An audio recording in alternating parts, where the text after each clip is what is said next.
কাৰণে অসম চৰকাৰে বৃহৎ পৰিকল্পনা লৈছে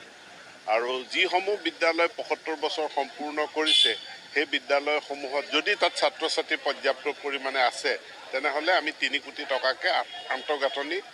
বিদ্যালয় ভৱন নিৰ্মাণৰ কাৰণে অলৰেডি চৰকাৰে অনুমোদন জনাইছে খুব সোনকালে কাম আৰম্ভ হ'ব আৰু কলাইগাঁও যিখন উচ্চতৰ মাধ্যমিক বিদ্যালয় আছে অলমষ্ট ৬ মাহ কম ৭৫ বছৰ সম্পূৰ্ণ কৰিছে কিন্তু ই BTADৰ অন্তৰ্গত গতিকে বিশেষ কনচিডাৰেশ্যনত এই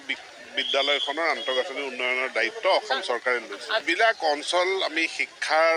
পৰা বঞ্চিত হৈ আছে বা য'ত মহাবিদ্যালয় নাই বিভিন্ন শিক্ষানুষ্ঠান নাই তাত শিক্ষানুষ্ঠান প্ৰতিষ্ঠা কৰাৰ চৰকাৰৰ আঁচনি আছে চৰকাৰে সেইটো কাম কৰে এতিয়া আমাৰ